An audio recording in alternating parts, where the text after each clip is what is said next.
How to get started in spirituality. Let's get to it.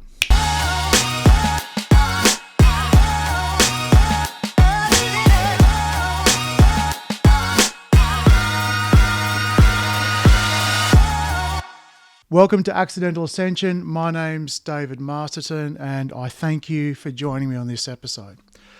We're going to talk about some of the ways to get started in spirituality. This is going to be heavily biased to how I did it because, how I started was how I started. And so you might find that through this, you might find some things that you really resonate with or you find is for you, or things are not. So just take the bits that you feel are for you, leave everything else. It's not going to be a problem. So for me, I think the biggest point was the spark that sort of made me realize I wanted more. Now, if you're watching this video, it means you've already completed that step already. And so you're probably feeling like you're unfulfilled, or there's something that's really grinding about society or about the way things are happening that you really would like to change. And so you've completed that step. Check. Let's move on to the next one. The next thing is going to be, well, what do I do now? So for me, it was really about vulnerability. It's been a theme in my life which I'd known that the future David was always going to have to deal with. It was not being able to say I love you except to a few close people. My kids, definitely. My significant partners at the time, yes, up until a point. But when it came to family, friends, I found it really difficult. And I sat in judgment a lot of people that would just simply throw around I love you all the time. To friends and cousins and all of that, I just thought it was maybe being thrown around too much, almost like it's going to be something that you've only got so many credits for, so you're going to use them all up. Or maybe if you use it so much, you don't really mean it. Again, these were all judgments that were within me. And so when I realized, or I had this inkling that I really needed to explore what it means to be vulnerable and how to do it, that was great and excruciating all at the same time. And so the first thing I had to do was to put words to that, as opposed to letting it just be a thought in my head. I had to bring it out. And that was difficult because I had a lot of fear around what that would mean. I had a lot of fear of the judgments that I had on other people. I would have had to have changed. And so the first step that I did was start talking about it with my friends. They were slightly surprised and also very pleased all at the same time. And from there, I got some great advice to look up Brené Brown. And she really spoke to the logical side of me. Because the lack of vulnerability, what that meant for me was that my connection with people was purely on the logical. It was purely in the transactional. It was purely evidence-based. And when I say purely, that's how I felt. Obviously, there were some things that I weren't aware of on a connection basis, but the way I chose to perceive people, relationships, was at that level. I was ignoring everything else. And so from there, when I started to learn about the concepts of vulnerability through Brené Brown as a research person initially, that really, I suppose, it triggered the analytical part of my brain, which is that one that had been serving me up until that point in time as the dominant decision maker, as the dominant part of how I choose to run my life. And so from there, I learned some of the concepts around, well, if you shut off the door to vulnerability, it's not an exclusive door where you just stop emotions. You stop more or much more than just the weak emotions and, the ability to be let down. And that for me was a bit of a turning point, which gave me a bit more impetus to keep on moving. And so from there, it was about how do I become vulnerable? Like I've never done it consciously before. Or if I had done it previously, there was always something there to show me that I shouldn't be doing it, like being hurt. And so that was a very challenging part. I felt very unsafe, very nervous, very conflicted. But I started with looking at YouTube videos. That's how I found Brené Brown. So when you started looking at what it's like to be vulnerable, then you get the wonderful algorithm recommending different things. And so through that, I came across meditation, and it had been mentioned by other friends as well, especially transcendental meditation. And then journaling. Journaling came up. And so what was really key for me was the journaling, combined with the meditation, combined with the researching of these concepts, which I was brand new at. So when I think about the journaling, it started off as I had to get over the judgment in my head that this is somehow wussy, this is somehow, not what real men do. This is all of these concepts that really played at my head. And then I started just jotting down how my day went. And it used to be quite long pages. And then from there, it would go from how my day went through to how I felt about how the day went. And then how I felt about interactions.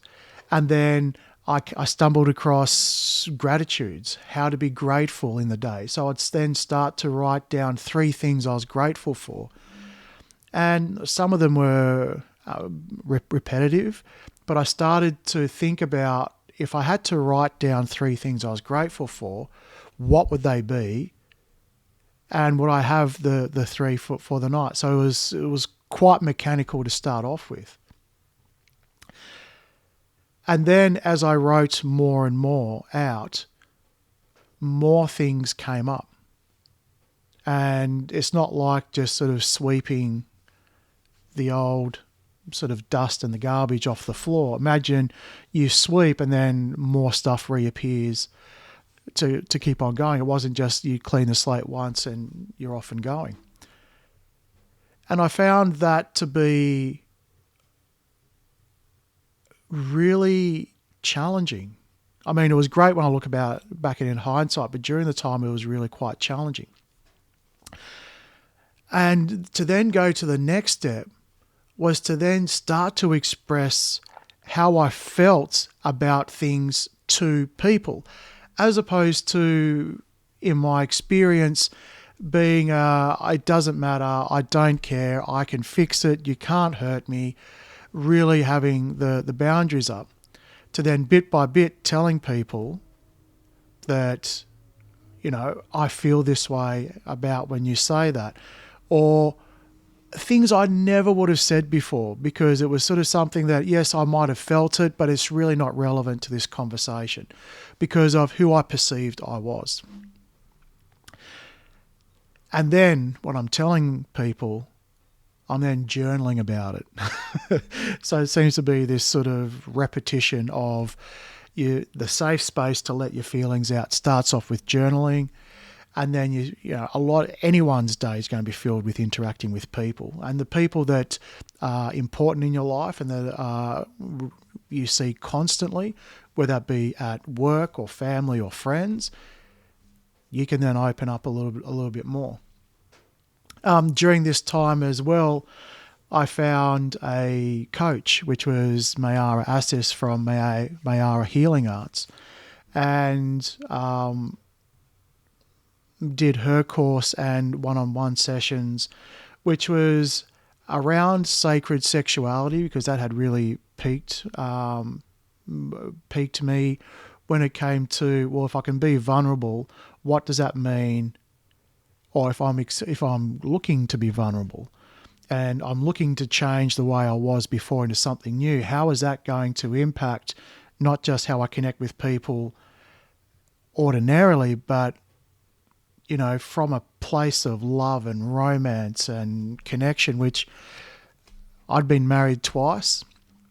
And a common theme was they wanted to feel connection, the love, and to be cherished, of which I understood the words, but I couldn't connect with the feeling. And so I was exploring that. But as part of that course, it was about unearthing mother and father wounds. And I don't have bad parents, absolutely not. But everyone is learning all of these concepts at the same time. I'm learning it as I'm a young father, but my parents are learning it after all of this time. So if they'd known the concepts now of if they could take what the concepts now and put them into the past, the wounding would be significantly reduced. However, they didn't, because they were raised by their parents and their parents and their parents. So it was then uncovering the inner child wounds. It was uncovering where it was the origin story of trauma. And so I was doing that, and then was able to meet Dr. Ashley Morland at a business conference, who's a neurophysicist or psychologist. I can't remember. Ash, comment below if I've got it wrong. And instantly connected. We had a great time there, and we now do the Remind podcast where we talk about trauma, nervous system, overcoming all of that with a spirituality sort of lens on it as well. And so as I kept on going with that, then I started to notice that the road rage was dropping. I need to go back a point. As I was doing that, I was also meditating. Now, if being vulnerable wasn't hard enough, meditation for me at the start felt like torture, because I have one of those brains that's constantly going no matter what. And when it's going no matter what, how do you quieten it down? And so I got introduced to Transcendental meditation. Thank you very much, Jackie. And that was about trying to anchor your thought or awareness to a sound. And then from there, being able to just allow what comes in. Now, meditating every day, then journaling was really quite challenging, but very powerful when I look at it in hindsight. So the meditation, I felt like at the start I was a failure because it was constantly running. And over time, I used to get these periods of a little bit of quietness, and that little bit of quietness would get bigger and bigger and bigger and further, longer in duration. But then the journaling, the looking for gratitudes every day and journaling that down, journaling out emotions and expressions, then talking to people about that, and then journaling that again. That's when I started to find that things like being in a rush, having road rage, judging people that are being wrong. From there, actually, I was able to think about and be mindful about what was going in my mind as I was going through my day. And one of the biggest realizations was that I was constantly judging. And I didn't really realize it, but I'm very observant, but every car that I saw, because I love cars, every person that I met, all the things around me, I was constantly judging. Is that better? Is that worse? Is that prettier? Is that uglier? Is that smaller? Is that bigger? It was just a constant judging. And from that, I realized I was constantly comparing where I fitted in the world. Which, when you think about it, if that's constantly running, do you have capacity for anything else? So to change that, I would just, in my mind, think about, is that a judgment? How does this help me? And so through there, a bit more patience has come along. There's no road rage. I have a bit more capacity as opposed to getting triggered. And I'm condensing a couple of years' worth of work together. But I mean, the common things that sort of started was journaling. It was meditating. It was then quietening down and connecting with myself to allow other messages to come up. Because as all those things started to come up, my intuition became a lot more heightened. So I could then start to pick up what I needed to maybe start considering, or as I was going through life or experiencing things, I would get the sense of, okay, I need to explore this a bit more, or no, I don't need that.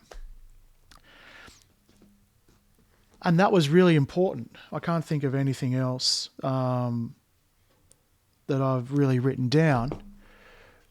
But overall, to get started with spirituality, these are some of the mechanical levers that I used.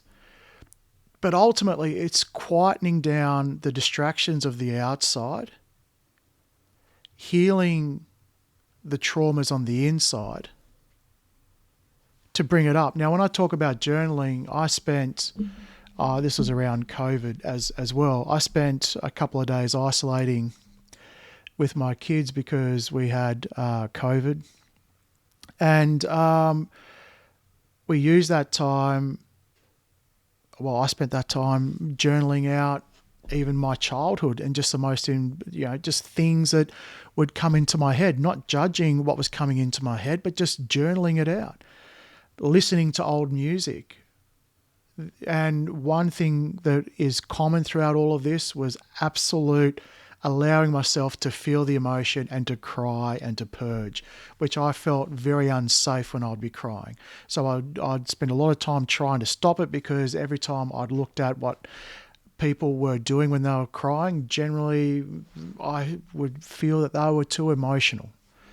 And when they're too emotional, they weren't able to do anything else. As you start to empty out the noise and the distraction, you open up space for intuition. You open up space for connecting with yourself. And I think, well, what we'll do in the next episode is we'll talk about connecting with yourself and intuition, because that's going to be very important, because it's so hard to get unless everyone's got a gut feeling. Now, the gut feeling can work in extremes. It can give you a real sense of, oh, it's not for me, or absolutely yes, through giddy excitement. Or it could be quite subtle. And when we're full of noises and distractions, we're not going to see that. We're not going to feel that. We're not going to act on that. So, look, I hope you enjoyed this episode. This is not an exhaustive list. This is a beginner series that I'm creating as I kick off this channel.